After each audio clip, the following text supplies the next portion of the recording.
The sounds of Larry Latham. It is, yes, congratulations. It's good. It's good to have Larry back because that means it's going to start getting nice out again here in the not too distant future. So it's kind of like when you see the birds flying away, you know what's coming. We see Larry fly in, we know what's coming. Welcome back, Larry. All right, folks, we got quite the village meeting here today, and going to go ahead and get started. Again, I'd like to make sure everybody knows that we do provide real-time captions of our presentation for the benefit of our deaf and hard of hearing listeners, and we believe that's been going pretty well and want to continue to promote that as a service that we offer for making sure everybody is able to hear and understand the information we share at these village meetings. We will go ahead and get started with our September Employee of the Month. And this month, our employee comes from the Environmental Services Department, which is well represented back in the back of the room. I'm going to read some of the comments that were made by residents, coworkers, and this person's supervisor. He is very thoughtful. He is sincere and friendly. He is kind, considerate, and caring. He is a great listener, goes above and beyond to assist our residents, provides high-quality service on a daily basis. For these reasons and many more, he deserves to be the Employee of the Month. Our winner this month is Will Roundtree.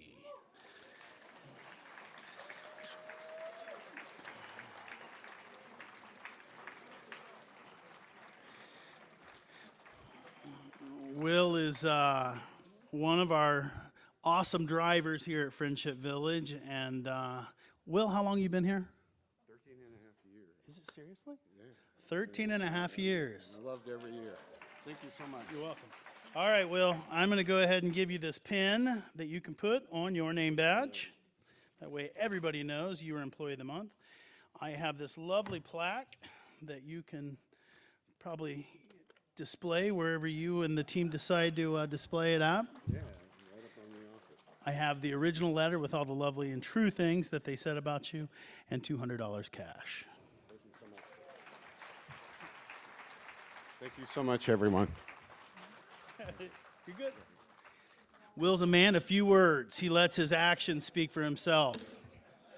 Congratulations, Will. Nicely done. All right. So, in the spirit of expressing thanks and looking at all of the lovely things we have to be appreciative of here, really is a theme that we're working hard at continuing, celebrating, doing a better job of. We had one come our way that we thought it was well overdue to acknowledge. Many of you should know that we have an audiologist that comes to the village faithfully for almost 20 years. Dr. Venkatesh has been serving the village, dedicates a tremendous amount of her time, and is really a part of the team here at the village. And so we wanted to acknowledge her hard work, we ask Sue Lalo, our new social worker, director of social work here. She's going to come up and introduce Dr. Venkatesh and say a few things. So please welcome the two of them here to the stage.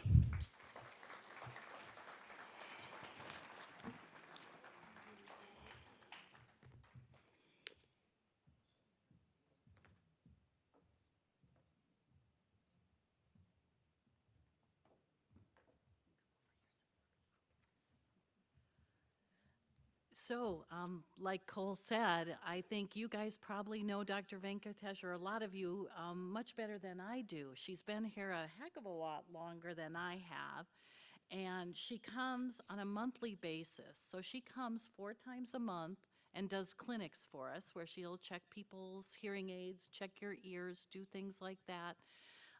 And so she comes twice to the club room on the 5th floor, and she comes to Nunning Camp one time, and she goes over to the healthcare one time. So those are all on your calendars. If you ever need to get your hearing aid checked, just stop up there. She also comes monthly and does our support group for us. So she brings us such a valuable information to that group, and we couldn't do it without her. She comes on a regular basis. She brings some of her staff, even brought her grandkids this past summer, so that was very neat. So Debbie, we would like to present you with a few gifts from the village here. And these were handmade by some of the residents here at the village. We have a beautiful shawl that was made by Kathy Crawford. And isn't that great? And there are also 2 sets of earrings in there that were made by Diana Gilmore of our jewelers. So we wanted to give you a piece of the village because you've given so much of yourself. So, thank you. Thank you. Thank you to everybody. It's always a pleasure to come.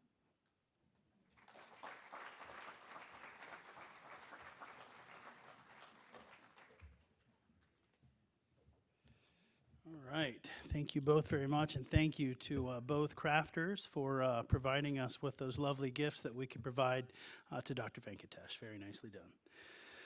All right, we do not have a foundation report this month. However, we do have a Residence Council report, and that will be given to us by Mary Gray, our Residence Council President. Please welcome Mary Gray to the stage.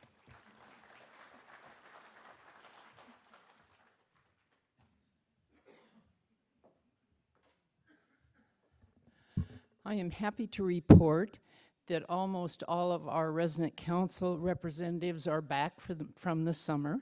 We had a really good turnout, but more happier than that is that they are communicating with their residents and with the rest of us so that we can get things done. So we are doing things.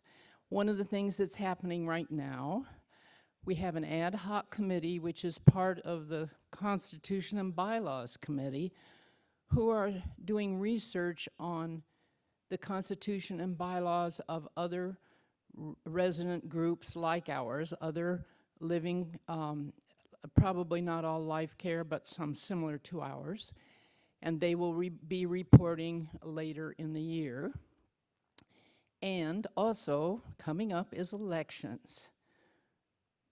Please be cooperative when your representative said, "Would you like to serve?"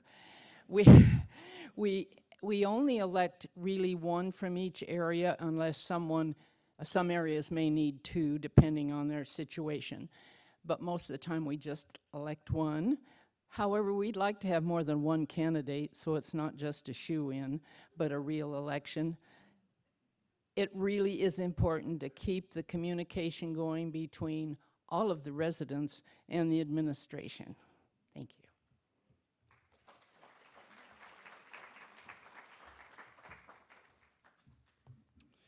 Thank you, Barry, and thank you, Residence Council. Next, we have our Sales and Marketing Report, which will be given to us by our Sales and Marketing Director, Neil Peterson. Please welcome Neil to the stage.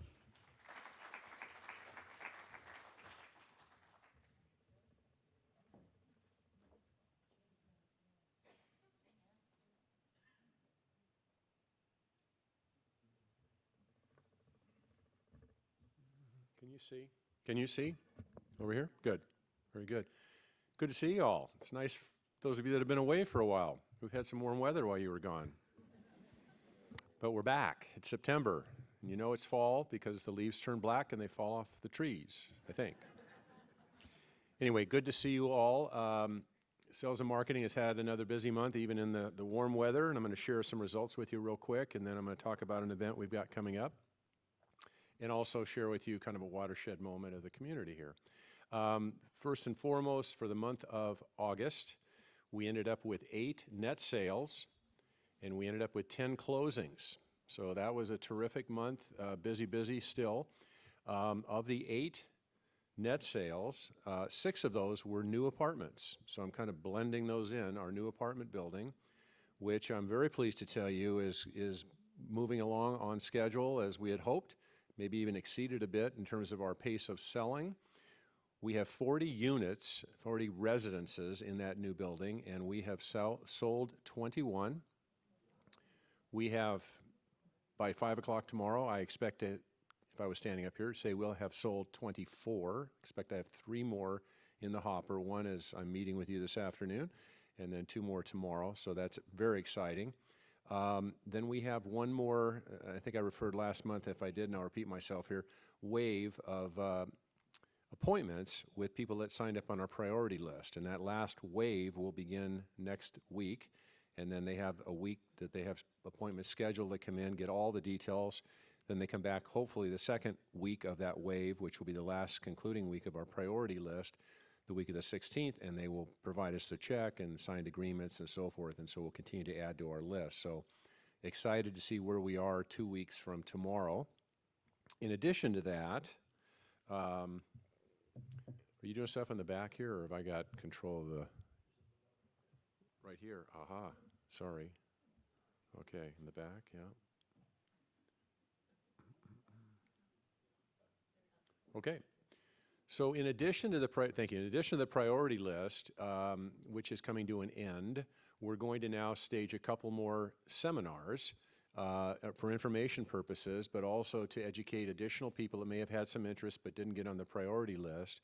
And once we've completed the priority list appointments, which will be done in the next week and a half, then these folks can start scheduling appointments. And then it's more kind of like a business as usual is the way I would call it, where traditionally in your own experiences, you come in, you meet with a marketing rep that's been assigned to you, get your questions answered, you know, you'd go out and look, tour and so forth.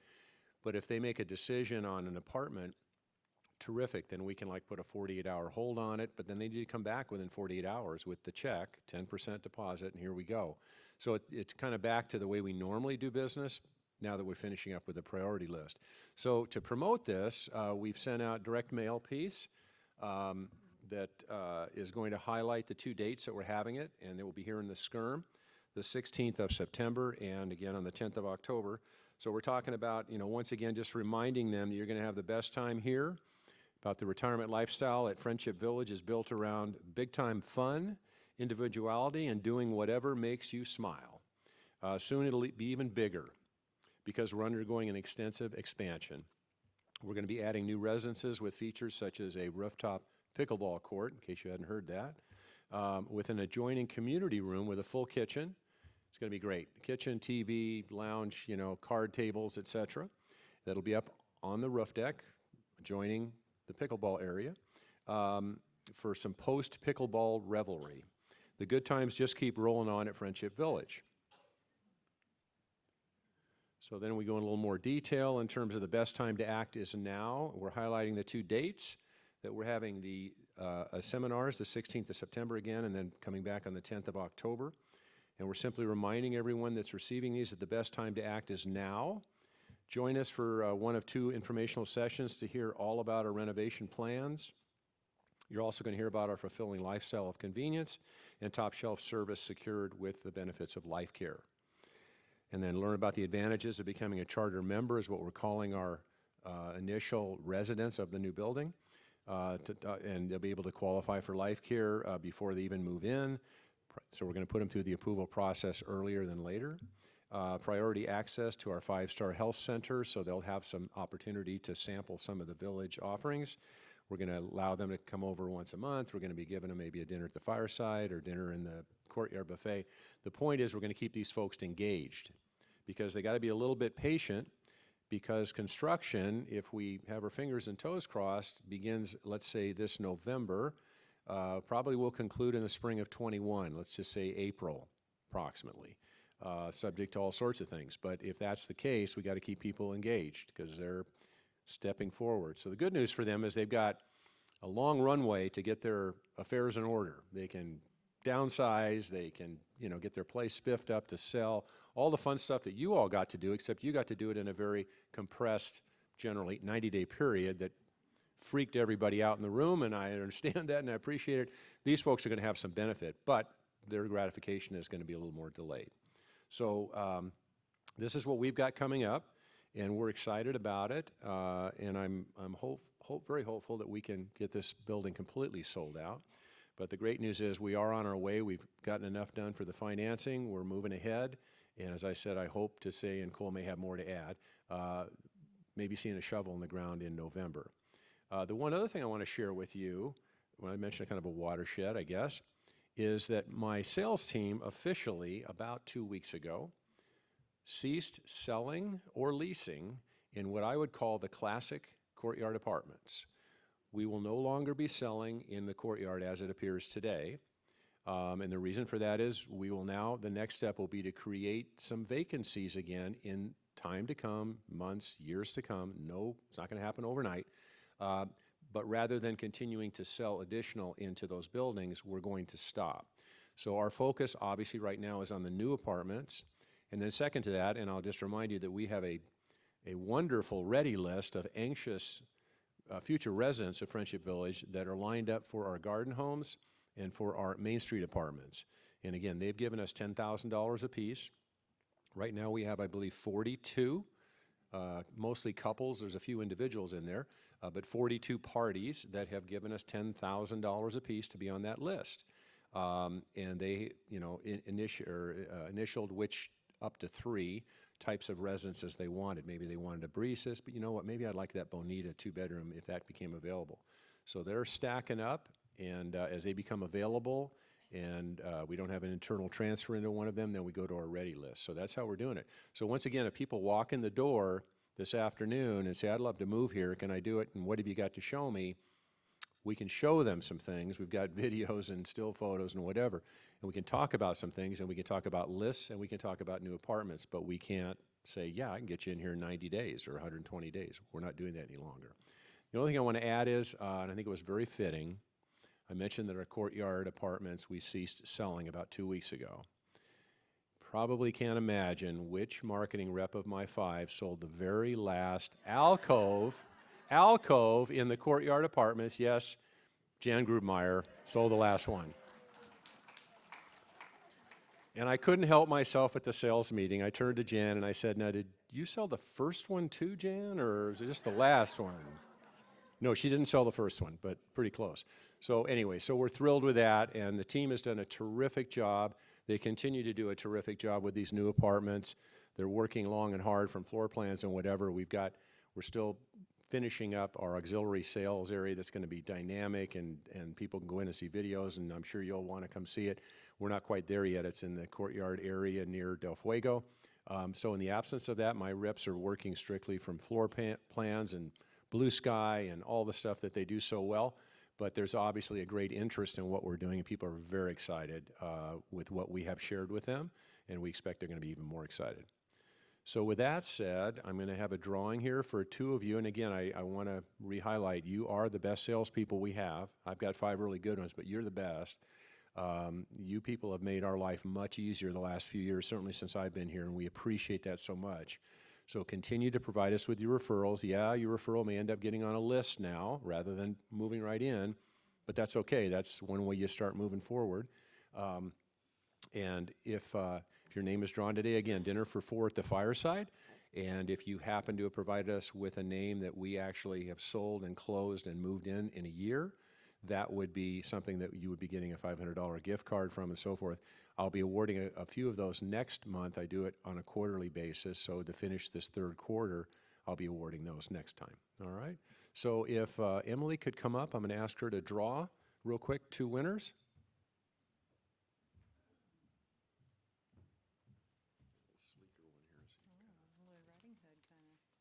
Or I thought the other one was.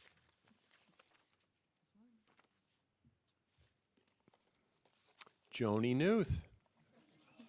Way to go, Joni. Give it back. That was good. No. Yeah.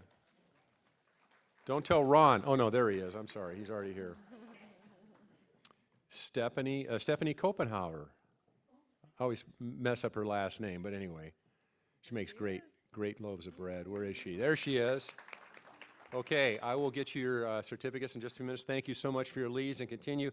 If you haven't seen them in a mailbox lately, look for them. If not, just come to the marketing office, and we continue to have these available for you to fill out. Thanks so much. Well, hey, well, I'm here. Got some things. Okay, so first up, our beloved executive assistant, Brittany Mendoza, is back. Yay, she's in the back now. She had baby Halen, and we thank Teresa for covering for us. And now Brittany is back, so if you're looking for her, you know where to find her. I have an update on moving items. That has been something that we've been working with Environmental Services a lot. We actually get a lot of requests for various things to move furniture. So sometimes for residents that are maybe moving homes here or they're transferring to another level of care, we've had requests to move items down to the wood shop, maybe to be repaired. If people are having refurbishments and need their floors to be done, and if they buy new furniture. We get lots of furniture requests. So we just wanted to remind everyone, we're totally fine with that. Environmental Services is happy to help. We do charge. There is an hourly rate to move furniture, and we also don't have formal insurance for moving, specific to moving. So I just wanted to remind everyone, we're always happy to help, but if you have, you know, some antique, very, very expensive grandfather clock, you may want to call someone. Because we're going to do the best we can, but definitely not our specialty. So wanted to make everyone aware of that, because it's been a question. Another thing that has come up is we had a resident mention to us that they had a couple of people knock on their door and say that they were there to, I believe, check on water. They were having an issue with water nearby in the cottages, and had an incident where they ended up having something missing, and we were trying to do everything we could to figure out who that was. Was it a vendor? Was it, you know, what's going on here? Weren't able to track down the exact situation on what happened with that. So we just wanted to make everyone aware, if you ever are not sure if someone should be at your home, you can always call us. Call security, call the gate, inquire, hey, I have some people here, can you help me, you know, understand who they are, if they should be here? We're always happy to do that. So I know we mentioned a while back with people calling on the phone. It seems that people can get us any which way. So please be on alert, and you can always check with us, and please lock your doors. I heard some people are still not doing that. Please lock your doors. It's a good thing to do. Every so often I get questions about fire alarms. Yes? Where am I at here? Okay. So I made a little slide for us all because I think the cottages can be a little bit more straightforward, right? If there's a fire, you leave, you know, that's pretty much the summary on that. But on the apartments, that can be a little bit more complicated. So this is actually from your resident guide. So if I go through it a little bit quickly, I have 2 slides. I actually reference the page numbers, 78 and 79, so you can always study that at your leisure if you need. But if you hear the alarm sound, remain in your apartment. Keep your door that goes into the hallway closed but unlocked, should we need to get to you. If you're in a common area, just stay where you are and await further instruction. Be aware that when the alarm sounds in the apartments, we have smoke compartments and fire doors that close to contain any kind of a fire that we have, which is why ultimately it's best to stay in your apartment because we have safeguards. During an alarm, do not use the elevators. That is not a good plan, and use the stairs only if you absolutely have to. We ask that you don't call the village reception desk, which is counterintuitive, but if the alarm is going off, we probably have a lot of people calling. So we have found that if you only call if you smell or see fire, that really helps us. And instead just follow this whole protocol here. So you can feel your apartment door for heat before you open it, should you be looking to open it. Be familiar with your fire evacuation route. And if there is smoke in your apartment, like I said, if you see or smell the smoke, go out into the hallway, find the phone, dial 0, get behind those smoke doors. Staff and fire department will come and help you, and we will evacuate the building only if there's an actual fire. So if we were to do a fire drill, we definitely try to publicize that in advance, and we would not do a full evacuation. So that's about fire. We have our Medicare consulting group coming back in October. They consult on Medicare A, B, C, and D, and they can help you determine which plan might be best for you. We always get really positive feedback on them. So they will be here October 23rd and 24th, and if you'd like to sign up with them, you can go to the front desk. The chaplains would like to report that they have had a steady increase in attendance in services across the campus, in the health center, the nunning camp, and here in Vespers. They're now providing 3 music services in memory care and Genesis, which is really nice. And hospital visits remain at a very consistent level with Chaplain Peggy, who we continue to hear good things about from those she visits. A few more upcoming events. Topaz Veterinary Service will be on site October 8th. So if you're interested in having your pet looked at in the comfort of your home, you can coax them out from under the bed on October 8th. Just give Topaz a call and they can get you scheduled. The SCRM here, this room, is going to be closed for a few days starting September 20th. We're going to have to cancel bingo. It's not going to be good, and for that I'm sorry. I know. We'll open again for Vespers that Sunday, and what we're doing is the sides here, you can see where it's a darker tan below the acoustic tile. It gets really beat up. We have painted it recently, but it takes a lot of wear and tear. So we're actually putting some panels that will help guard against those nicks and scratches, and I think it'll look a lot nicer in here. So bear with us for that, but we will have it open as quickly as we can and looking sharp. Other exciting news you may have seen in the Villager, we have a Village podcast. Okay, that was really underwhelming. Yeah, that was really underwhelming. I expected more. So thank you for that one, woot woot. So it's the Village Voice, and it will be debuting this Friday at 1 p.m. on channel 1960. Our own Preble Ware is the first guest on it and was interviewed. And so I encourage you to check that out. And if you're not available Friday at 1, we're going to put it on our Facebook page, and we're also going to link to it in resident apps. So if all goes well and you get a little more enthusiastic than that, we might make more. Okay, so that'll be pretty cool. Last but not least, we have some Osher Lifelong Learning classes starting this month. Everybody loves the Osher. The catalogs are available in the lobby and in the rec center. And if you see anybody looking around trying to figure out where they're going, help them out, because they're here probably to learn something. Do you have any questions for me? I have. Marjorie Maud has a question. I think a microphone is coming. Always priorly, we've had the catalogs in the library, so I've had a lot of people coming in and saying, where are the catalogs? And thank you for telling me where they are. Yes, actually, it does say Rec Center on the credenza in the lobby and the Lifelong Learning shelf in the Andes Library. So maybe we need to get one to you. I see someone in activities that can help us with that. Oh, Emily, I just put the catalogs in the library a couple days ago, so they're on the usual shelf. Lois And is if any- already solving all the problems. Yeah, if anyone has questions, I'm Lois Lorenz, and don't hesitate to contact me, please. Thank you for preemptively solving that, Lois. Any other questions? All right, up next is Cole.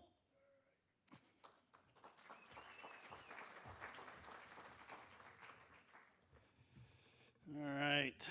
How many folks know what a podcast is? All right.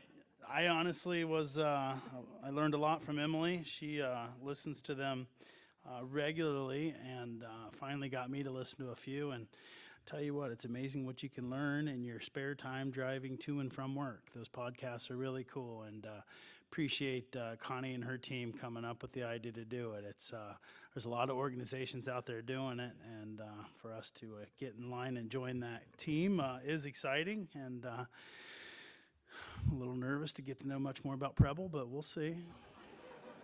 I hope he's here. If not, I'll see him at happy hour. All right. Anyway, I'll go ahead and get started. Master planning update. Neil and his team are being wildly successful. It's happening much more rapidly than I would have ever dreamed. And it's fun and exciting. It's also scary and change and lots going on here. So we are doing so well on phase 1. We are literally starting to talk about phase 2, and that's what we're doing, is talking about it. But as things ramp up here and construction appearing to be imminent, we are really needing to look at how we're handling phase 2. Which is the area that involves taking existing courtyard apartments down. We, of course, are going to move everybody out of there before we take it down. And therein lies the lovely challenge that we are going to be faced with. As Neil said, we will not sell another courtyard apartment. Those days are gone. We will also not lease a single courtyard apartment again. We did go through and create a spreadsheet of all of the residents that are currently residing in what we refer to as harm's way, affectionately. Those are people that live either in 154, 254, or 354 through 177, 277, and 377. We have those folks listed by the type of home that they are living in. Then we have them listed by the date of move-in. The people that moved in the longest ago is at the top. The most recent move-ins would be at the bottom of that list. What we are going to be doing is every time a courtyard apartment opens up that is not in harm's way, we will see what type of apartment it is. If it's a 2-bedroom deluxe, we will go to that column of our spreadsheet and we will see who is at the top of the 2-bedroom deluxe spreadsheet. We will then go visit with that person, make them aware that we do have a home that has opened up and they have the first option or right of refusal. We will take them over there, we will take a look at it, and we will see what they would like to do. They, of course, have the right to pass on that opportunity and would not lose their spot at top of the line, but we will certainly do our best to encourage them to strongly consider it. Some of the logistics, we would absolutely pay for all of the moving associated with the inconvenience of having to move. If you have upgrades in your home, we will absolutely replicate those upgrades in the new home. So that is something else that we will be doing. We will be working closely with everyone. I will be involved in the process, as I was when we had to relocate folks from our cottages up in the front of the village. So we'll certainly be very closely involved in doing so, but that is what you can expect from us moving forward. The next conversation are our folks who are leasing in all of the courtyard apartments, as well as in particular what we call in harm's way. We are going to go around and talk to every single resident that leases here.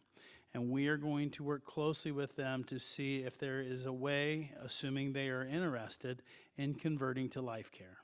It's going to make our job much more difficult because that could potentially increase the number of people who we are absolutely obligated to accommodate and re-accommodate. But we believe it's the right thing to do. And that's what we're going to do. So we will be starting here in the very near future, starting with folks who are in harm's way, and then eventually working our way through all of the folks that are leasing here, exploring options and seeing if there is any way possible for them to be accommodated. As I have said, and I will always say, and this will never change, our goal is and always will be to accommodate everybody. I think everybody knows how Friendship Village, the culture is and how we roll. And the last thing in the world we would want to do is have to have someone leave here because we're not able to accommodate them. With that said, I am telling you right now, I am very, very, very concerned on our ability to make good on that desire. And so that is a serious situation, and we're going to do everything we possibly can to help those folks out, but it is something that is we're going to have to deal with. And so I just wanted to make everybody aware and be the first one to let you know as to what's going on. And if you hear anything, that's true. That's what we're doing. So that is that. Going to move over to dining services. Some folks do an unbelievable job of using our dining services comment cards.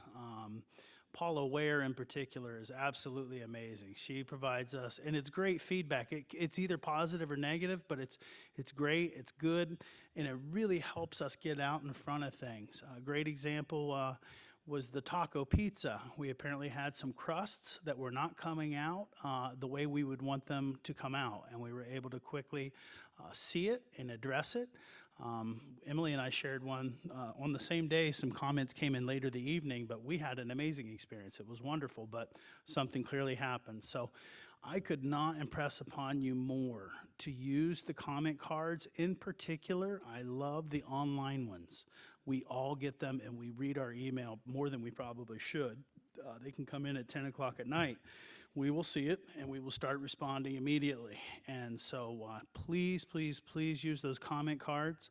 I attended the Dining Services Committee meeting a couple weeks ago, and it was a super positive meeting. And one of the big themes I walked away with was there's a desire for people to express their appreciation for various things, and I'm telling you, that is the best way to do that.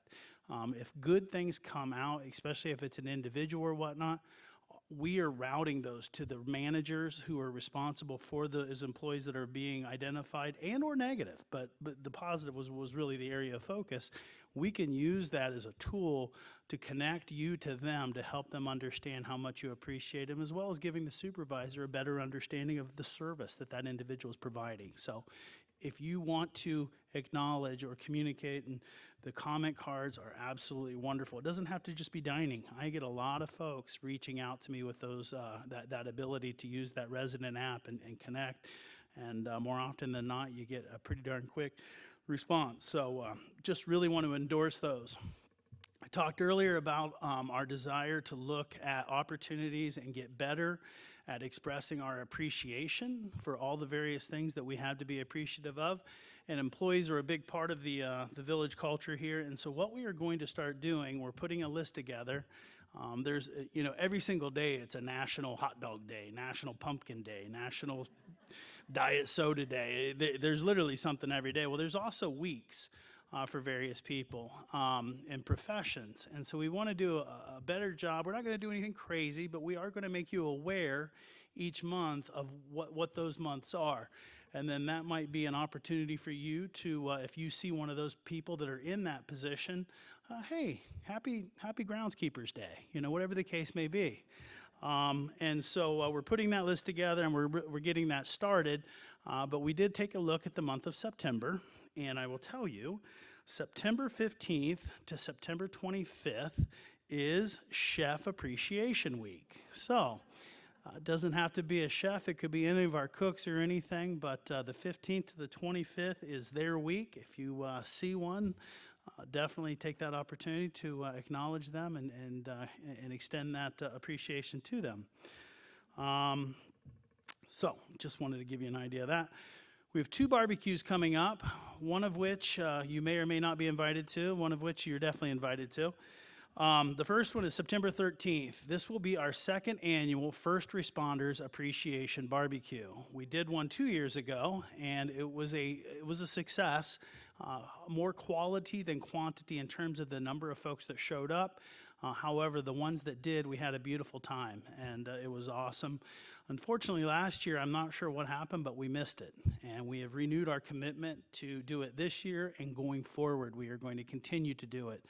We tend to use the fire, police, and ambulances probably more than we would prefer, but we are using those resources quite a bit, and it makes a lot of sense for us to make sure they understand how much we appreciate them. What we are doing, and we are always looking for opportunities to involve the folks who participate in the Residence Council and provide them with some value-added benefits.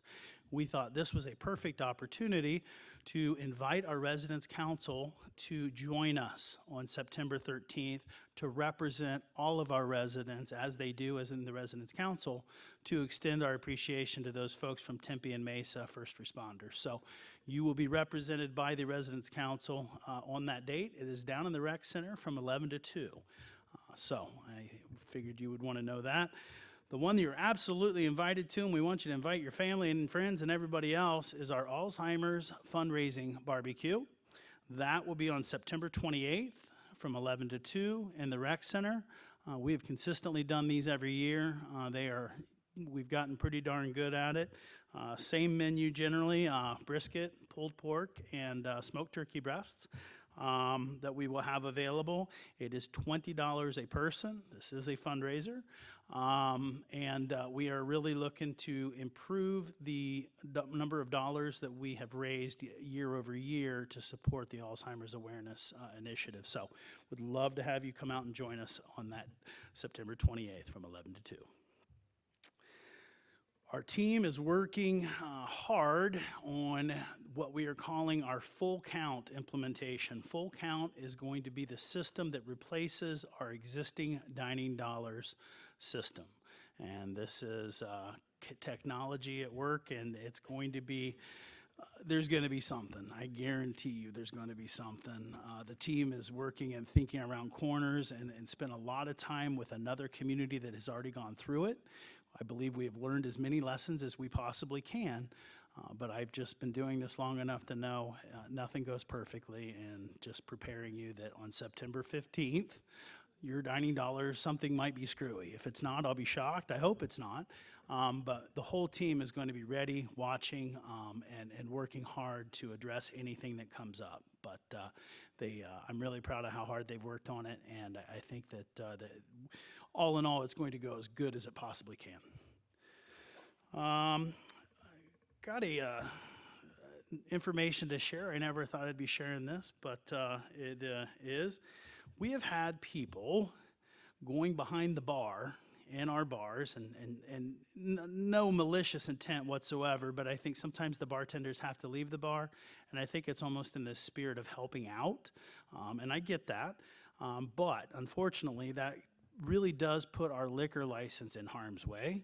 And we do not want that to be the case. So we want to send a reminder. We have placed some signage up, but do want to make sure people are aware. It has nothing to do if you're paying for it or any of that. I don't think there's any unusual activity beyond people going behind the bar, but we're going to have to ask people to please not do that. It says to remain in compliance with our Arizona liquor laws. Only dining service team members are allowed behind the bar at all times. All alcohol must be served by a dining service team member. So, there you have it. Accounting. We continue to work on our 2020 budget. We are modeling the impact of what is going to happen by increasing our minimum wage. Minimum wage goes up to $12 January 1st. And that is having an impact upon us. We have a lot of positions that are going to be bumped up to that $12 mark. And one of the bigger things that you don't always often think about is what we call compression, whereby, let's say 2 years ago, I was hired in at $11 an hour. And I'm now all the way up to $11.75. And you are now bringing somebody brand new in off the street, and they're making more than I am. Well, that doesn't make sense. Bumping them up simply to 12 doesn't necessarily do it, because I've been here for 2 years, 2 years experience, and you're still bringing people in at the same wage I'm making. That doesn't make sense either. So we have a formula that we use, and we're working through to calculate what is the most appropriate way for us to do this. And when you have 500, 600 employees, it starts to add up quickly. So we're working our way through that and doing the best we can. We're starting with what we have to do. We're also finding that we've been fairly lucky. Some of our positions are no longer within the salary standards that we're operating under. Law of economics, you got supply, you got demand, and you have this economy happening, and what we're seeing is wages are being pushed up. There is an upward pressure on wages, and we are needing to be competitive. Taco Bell is hiring cooks at $14 an hour. We are not being competitive with Taco Bell. So we have some work to do. We're committed to doing it, and it's going to be a lot of fun figuring out how to make it all work. All right, Health Center. Jadine is not here today, but also I do want to let you know it is Assisted Living Week, September 8th through September 15th. And we had some really nice letters that were shared with us, and I just wanted to read some of these to kind of in the spirit of Assisted Living Week and share some feedback. I think they're primarily about our memory care setting, and the first one is from resident Betty Graber.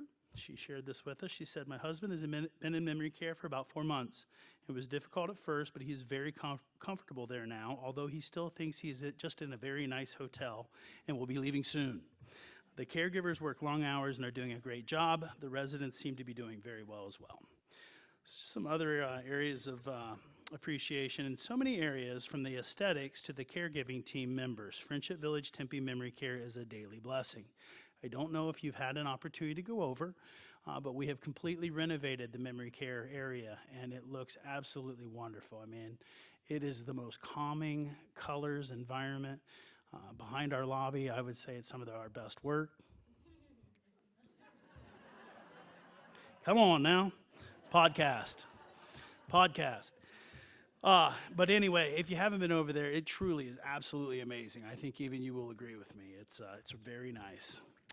My heart was deeply touched recently when different staff members took turns sitting with and singing to an actively dying resident. The resident had been part of our memory care family, and her demise was imminent. The care team was determined that she will not die alone. This seemed far beyond a job description or shift assignment and spoke to the staff's humanity. Activity coordinators always keep the residents busy and engaged. Activities are varied and interesting despite a wide range of abilities on the part of the residents. Music is always appreciated and enjoyed by the residents. The staff cater to what they like and shows. I was over there yesterday and I saw Rich Minty and I saw Nancy over there on the piano, and they were playing for our residents, and it was a lovely, lovely thing. So thank you too for going over there and volunteering your time to our residents.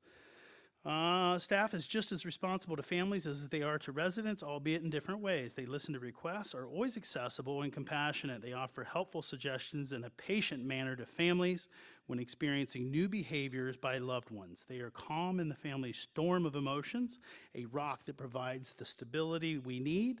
They are the guides we didn't know we needed as much as we do. This is the last one. All memory care staff treat the residents with dignity and respect. It takes remarkable people to genuinely show compassion and care for others. The Dalai Lama said, "Our prime purpose in this life is to help others," a calling which is obviously answered by memory care on a daily basis. So, just wanted to share the lovely feedback that we received from our folks at Memory Care. I'm almost done. I had a resident email me, and it's certainly a sign of the times. It's a fair question, and I was like, wow, okay, I didn't think about this. But what are our procedures for an active shooter situation? Yeah, it's legitimate. It's a thing. So we work hard on that over in the healthcare center in particular. Emergency planning is a very big part of what they do at the health center. And so I wanted to share just kind of what our procedures are.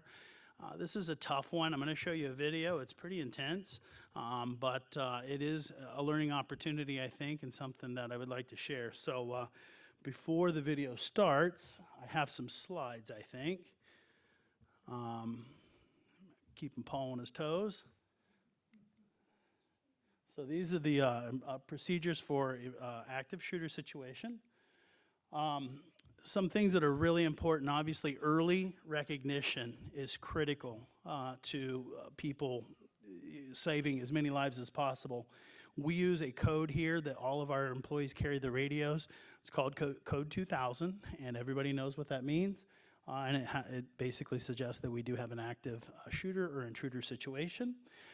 Once we make that announcement, in order to get everyone aware, we call 911.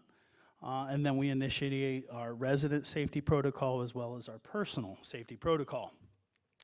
They're very similar. The difference is where the active shooter is. As long as they're far enough away, you are in the resident safety protocol. They share the same points, but it just depends upon the situation. They're called the 4 outs. Get out if you can, and that would mean get the residents out of that area as quickly as you possibly could. If you cannot get out, you are to hide out, and we train them on different ways in which people can hide, conceal themselves. It's sometimes surprising how you can conceal yourself and not be seen. If you cannot hide out, then you keep out. That means basically you are hiding. They're trying to enter that area that you're in, and you are actively trying to prevent them from entering that area. And the last part is, if you have to, is takeout, and that would be basically doing whatever you could possibly do to prevent the person from hurting anybody else. So that's really the 4 outs that we use here, and so. It starts with personal safety, and depending upon the proximity, resident safety, and then depending upon the proximity goes to personal safety. So I'm gonna now, next steps. So we have a person who has come and spoke to our staff and done some really neat training for us. We are looking to get something like that set up in the auditorium for residents to participate in. Another thing that has evolved, and Jadine has really done a nice job of being on the forefront of this, is the protocol that people follow in the wake of an active shooter, and it's called Stop the Bleeding. And so a lot of times, not having a plan after something like that happens, you could save a lot more lives depending upon. So Jadine and her team are actively working on getting scheduled for the Stop the Bleeding training. Depending upon how that goes, we may also share that with our residents. So that's what we have coming. And then now we'll show the video real quick just so that you have an idea of what we show our staff.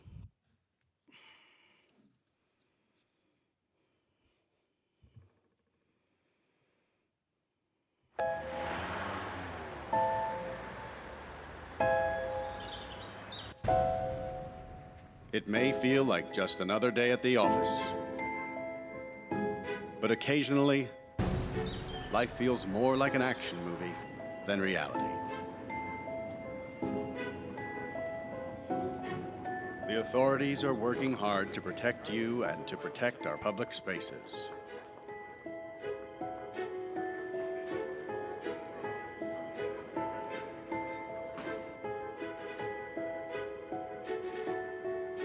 But sometimes bad people do bad things.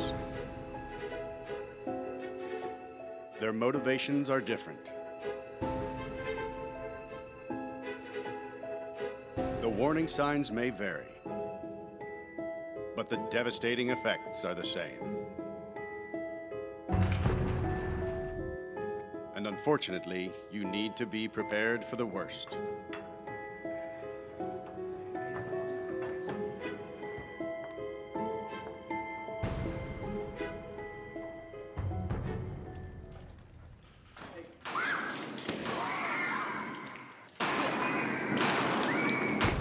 If you were ever to find yourself in the middle of an active shooter event, your survival may depend on whether or not you have a plan. The plan doesn't have to be complicated.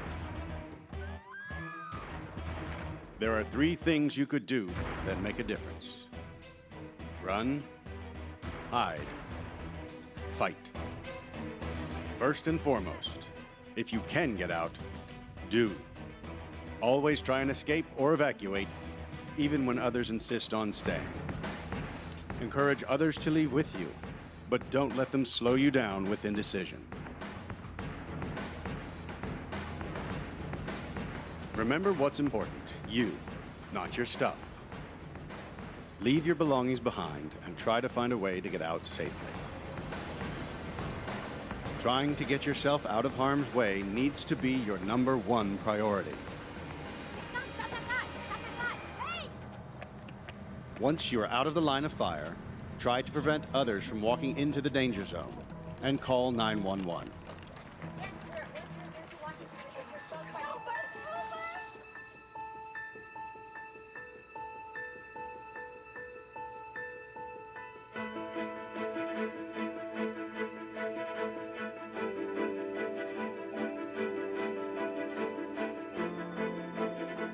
If you can't get out safely, you need to find a place to hide.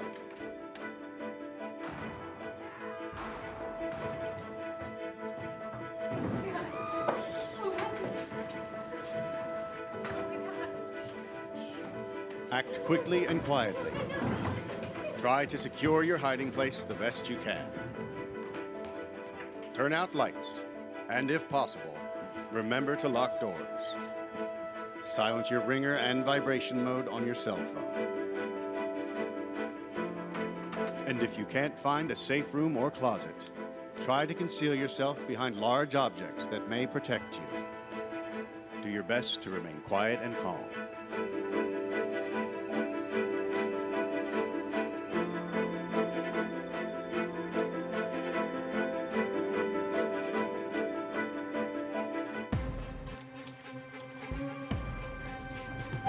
As a last resort, if your life is at risk, whether you are alone or working together as a group, fight.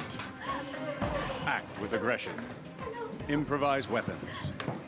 Disarm him. And commit to taking the shooter down, no matter what.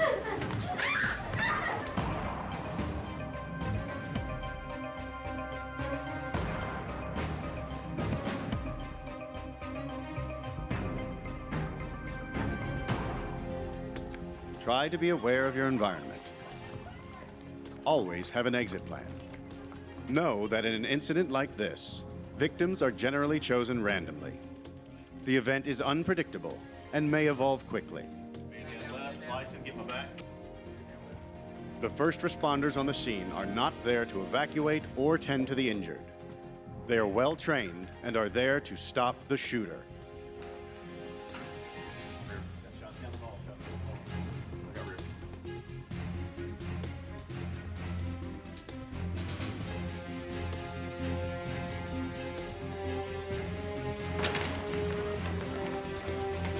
Your actions can make a difference for your safety and survival. Be aware and be prepared. And if you find yourself facing an active shooter, there are 3 key things you need to remember to survive. Run, hide, fight.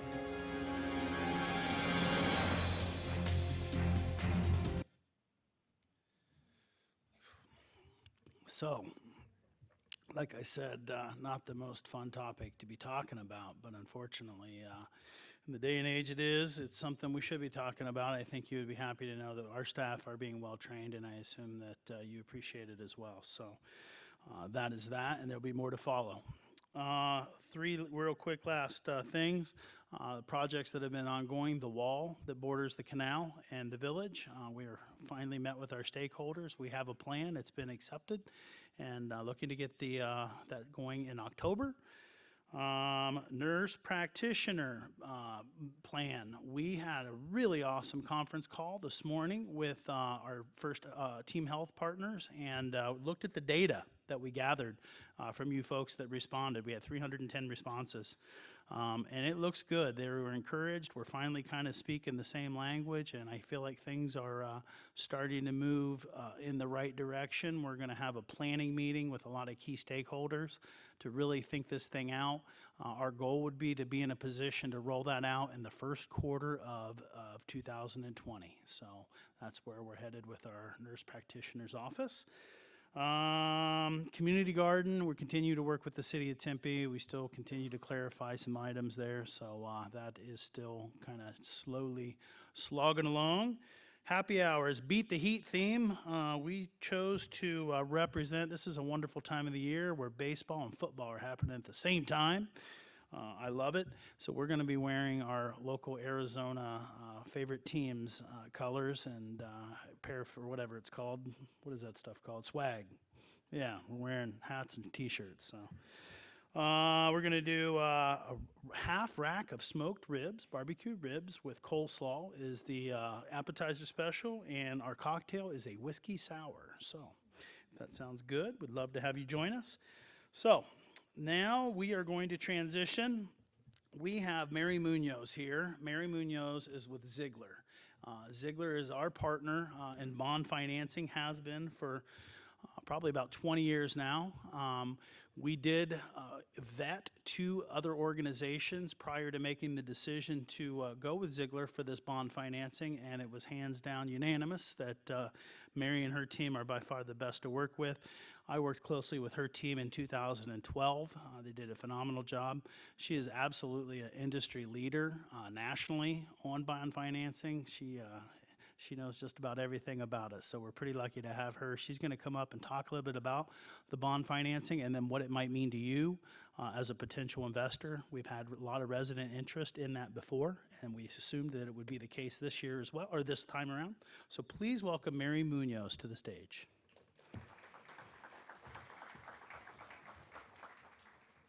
Thank you. ma'am. Oh, it is working, okay.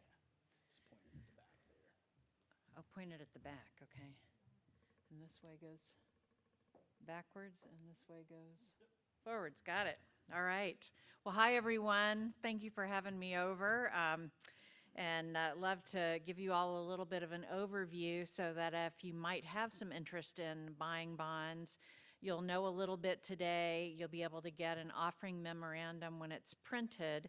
That's like the red herring prospectus if you've bought stocks or mutual funds before in a primary offering.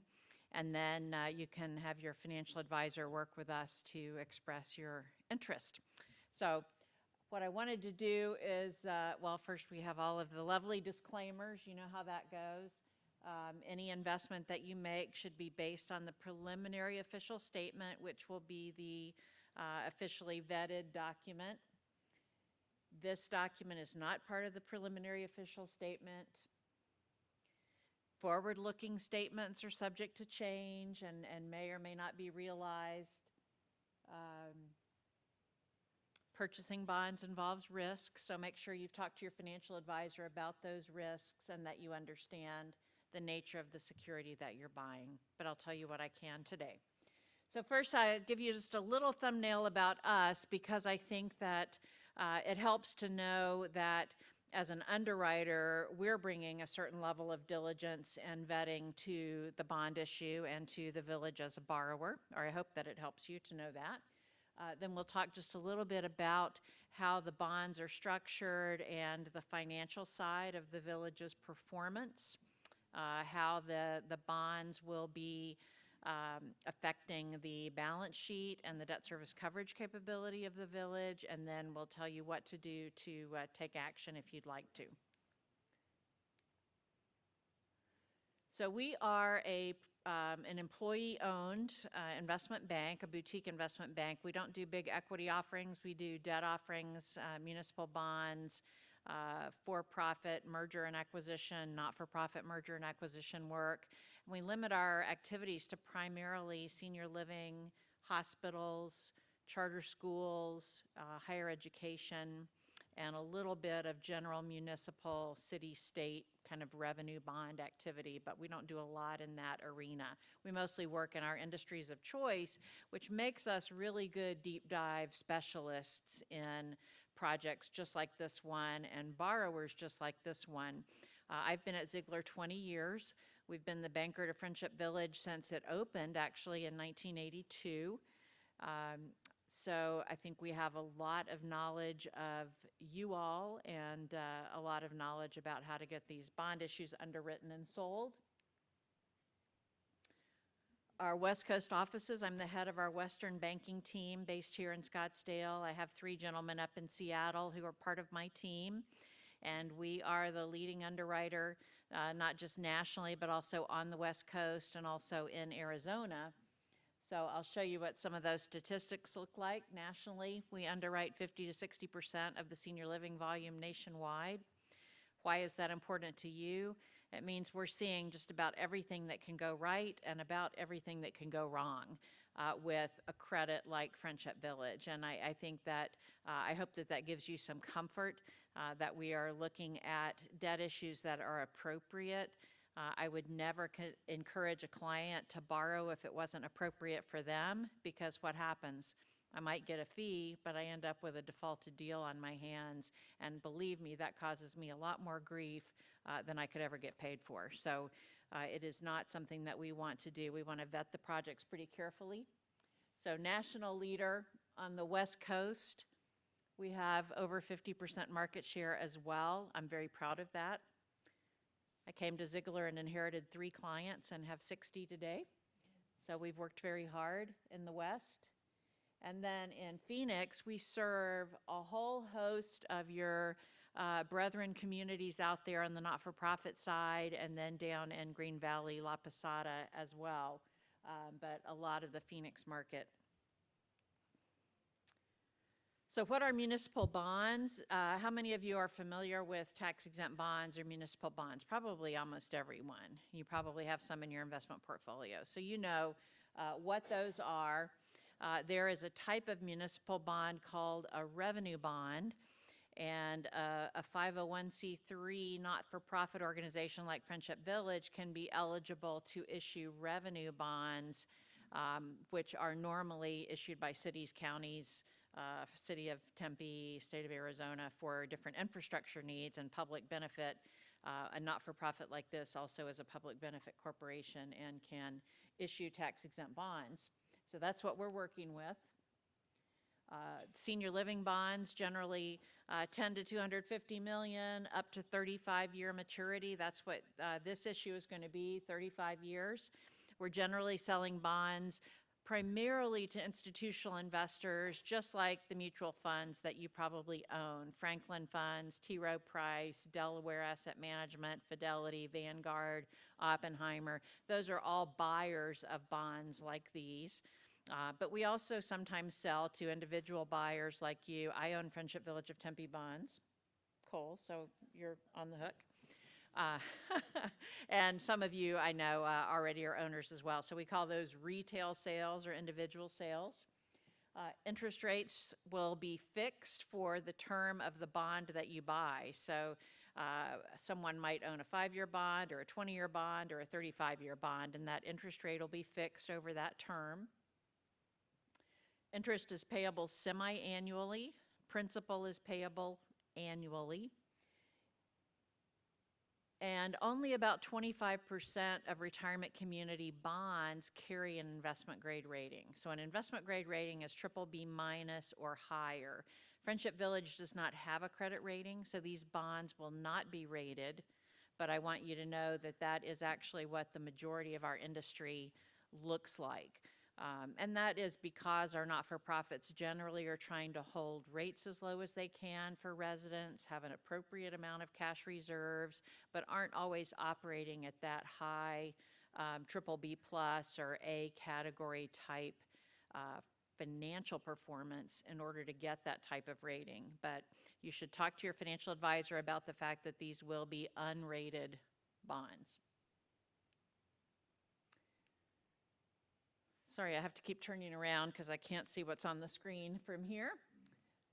So Friendship Village, you know it well, great reputation. I think the village is really highly thought of here in town, and until Mirabella started at ASU, there really was no competition down here to speak of and not much room for anybody to come in.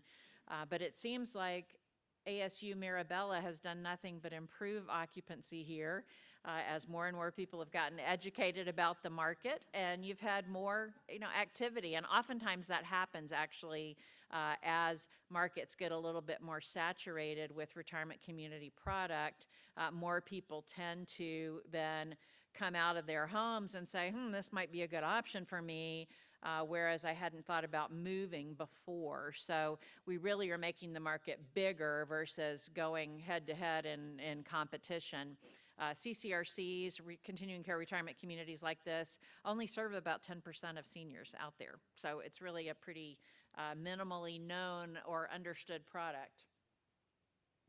You've got a great senior management team here, Life Care Services, one of the nation's leaders. So I think there's a very strong backbone here to run operations and finance and make sure that you're staying competitive in the market. A lot of reinvestment in the community here, and that's super important, not just for you and not just for the residents that are looking to move in, but for investors as well, because your bond investors and you, if you're a bond investor, are buying in sometimes for 35 years. You need to know the community is going to be still able to pay its interest and be occupied and be attractive to people over that full 35-year term, not just today. Super important. Great diversified product mix. So this is one of the larger communities out there in the country, and we like that there are a lot of different types of living accommodations on campus. There's healthcare. Occupancy is great. The financial performance has been really good with over 3 times debt service coverage. So that is cash coming in the door divided by cash, minus cash going out the door divided by principal and interest payments. We do add turnover entrance fees that come in to that number, minus any refunds that are going out. So that really helps, and that number can vary and fluctuate because turnover isn't always a linear thing. We don't count initial entrance fees from first-time occupancy. So for these new 40 apartments, as those entrance fees come in, those will not flow through this calculation because we look at those as a way to help pay for fixed assets, build reserves, maybe go toward the next phase of capital. But ongoing turnover is included in that number. The village has about $30 million in unrestricted cash and investments, which comprises about 270 days cash on hand. So let me just show you a couple pictures here to compare the village to what a triple B organization would look like and what the CARF is a regulatory accreditation agency in our industry. So cash on cash from monthly fees only and resident income. The purple line is Friendship Village, so it's lower than the triple B and CARF median levels. That's one reason that you don't have a credit rating, but still very solid at now 7.5%. So there's been a really nice climb in that ratio. If we add in entrance fees to the ratio on the right, Friendship Village has been at about 25 to 30%, right in line with triple B organizations in our industry and accredited organizations. From a balance sheet perspective, the village is a little lighter than a lot of what would be rated entities out there. So days cash on hand at 270. We see the triple Bs are closer to 450 to 500 days. So that means they're accumulating and holding on to more cash. Cash to total indebtedness also is low, and that's probably the biggest reason for us not seeking a credit rating, in addition to the fact that you have multiple phases of redevelopment potentially coming along. If the board decides as you go along that each one makes sense, there could be more debt, and it'll take time for the cash to catch up and for that ratio to improve over time. But a credit rating is always a possibility in the future, and I think your management team is always trying to be as operating in as strong a zone as possible while also managing your rate increases. So you know about phase one. We know that phase two is out there probably after phase one is done and occupancy begins. So we don't have quite all the timing nailed yet, but it'll be coming. Because interest rates today are near historical low points, the discussion that we've had with the board is rather than borrowing some debt that you're going to pay off with those entrance fees from phase one, we would say lock in as much as you can today at these incredibly low rates, and then use your entrance fees and your cash creatively as you move ahead into your next phases. So we may actually not even need any debt for phase two long term, and I think that's a really good thing for you if it works out that way. So debt service coverage, I mentioned having been over 3 times. This slide shows you what it will look like with the new debt added in. So that 3.13 goes to 2.4. Not much of a change, very acceptable change. And if you had had the new debt the last 2 years, you can see that the difference in the ratio is about 40 to 50 basis points, or about a half of a point. So I think we still have a very strong profile. I'm still very comfortable with the village taking on this debt. All right, so with that, what debt are we going to have? We've got about $36 million of bonds that'll be issued through the Industrial Development Agency of the City of Tempe. No credit rating, as I mentioned. The interest on the bonds should be tax exempt for you, both at a federal level and at a state level. So for Arizona residents, state tax exempt and federally tax exempt. So that gives you a really nice, effective, higher yield, if you will, or after-tax yield on your debt. Interest payments will be June 1 and December 1. Principal payments will be December 1. We're expecting to set the final interest rates in early October. You can put in an expression of interest now. No order will go through without your approval of the final interest rate. So I just want to make sure that you're aware of that. The minimum investment is $5,000 plus increments of $5,000. So multiples of $5,000 are what you need to invest.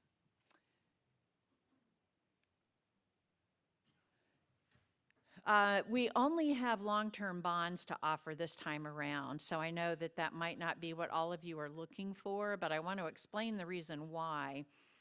The graph here, the green bars there show the Series 2012A bonds that are already outstanding. To give the village the lowest overall debt service burden, what we're doing with the new bonds is what we call wrapping them around the existing. So from now until 2046, you're going to pay interest only on these new bonds, and then the principal payments will start in 2047.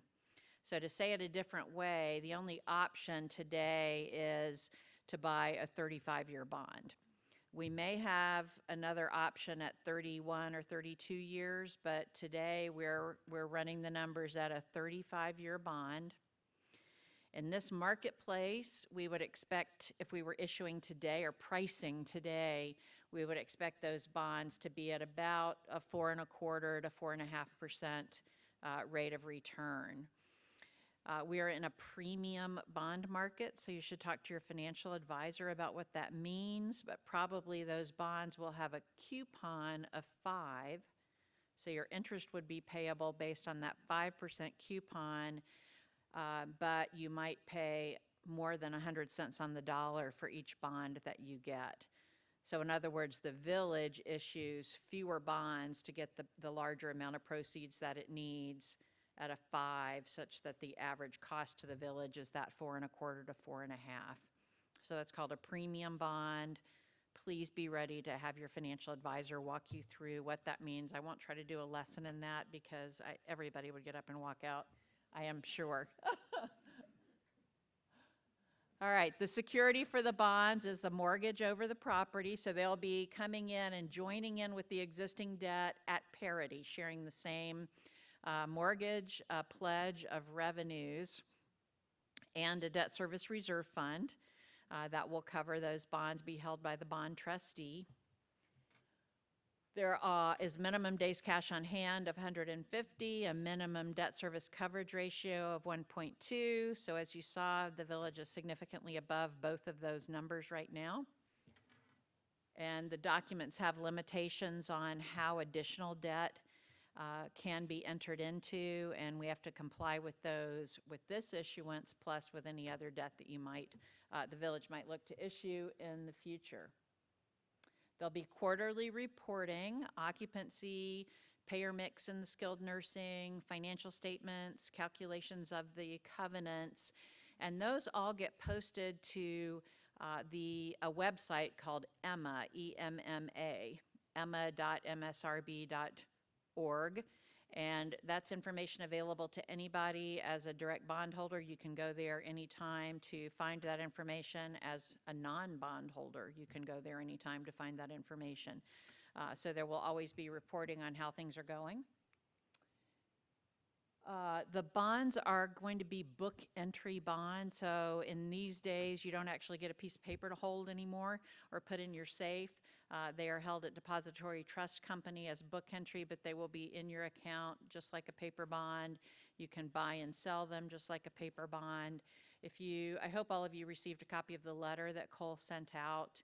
And as it pointed out, you have to be careful if you do buy that you're not in receipt of non-public information for some reason. I don't know why you ever would be, but it's possible that as a resident you could be.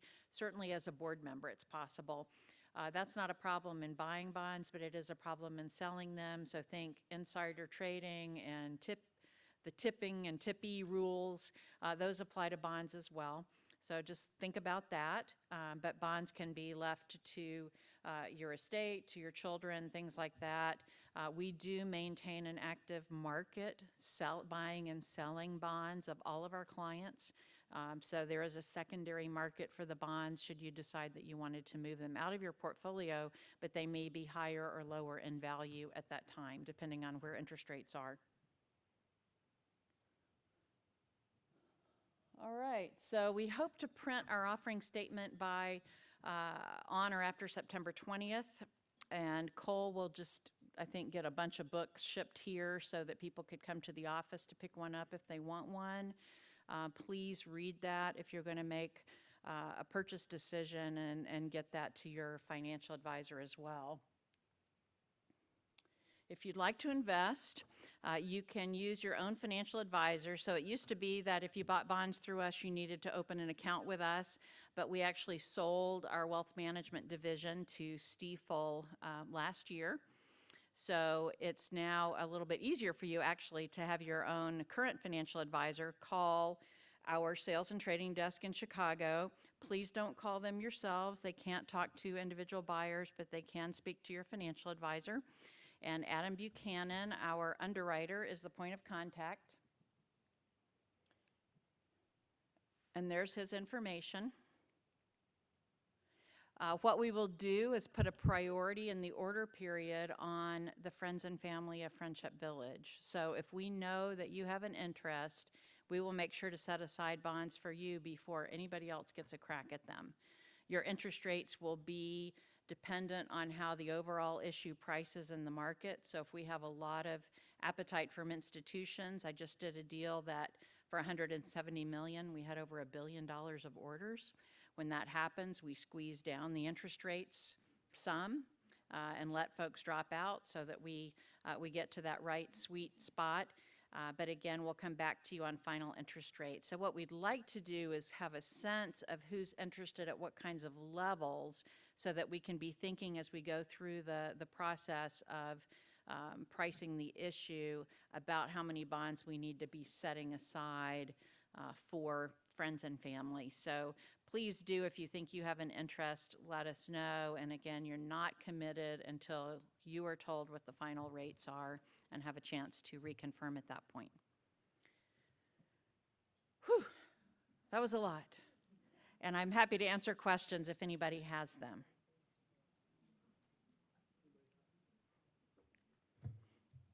Yes, ma'am.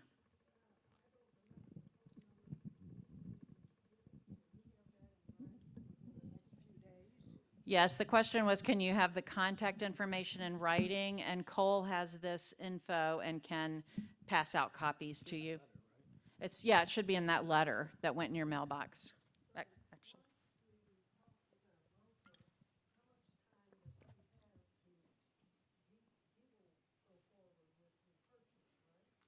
So the question was, once you talk to your broker, how long does the broker have to get to us, to communicate to us?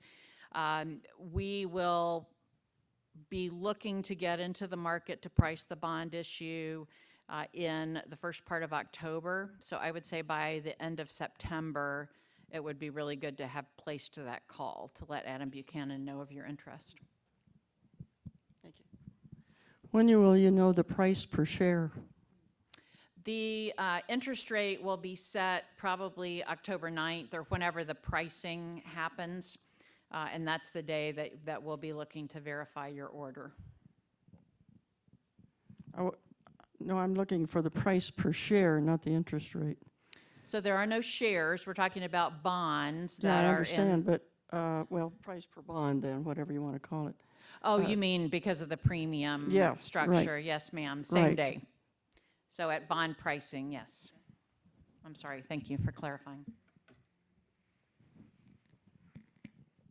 If you just tell us you want 5,000 worth or 10,000 worth, we'll adjust based on that. So, but we'll tell you how many bonds you get for that, for sure.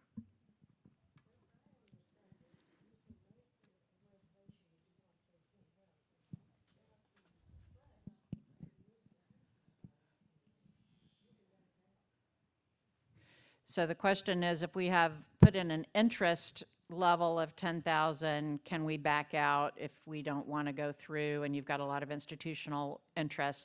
And the answer is absolutely, you can back out anytime. I would say we'd rather hear up front of your interest and know that. And then if you decide not to follow through at bond pricing, maybe the interest rate is just too low and it's not of interest, that's totally fine. The question is, will these bonds be callable? And yes, ma'am, they will have a call feature, and it's probably going to be 7 or 8 years.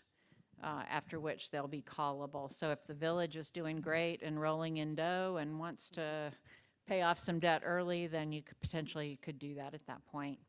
When we do that, by the way, just because I know people get consternation, sometimes don't want their bonds to be paid off because they're doing well, that is a lottery process that the bond trustee handles. So it is very third party. Yes, sir.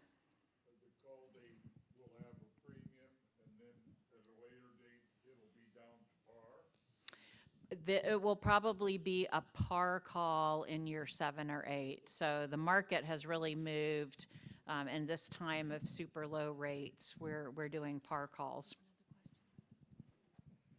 I asked if there would be a premium on the call. Right, that was the question, and I would expect the call to be at par, which means that if you pay a premium for the bonds, and they're called out 7 or 8 years later and paid off, it would be at the stipulated face amount of the bond, not at what you paid for it.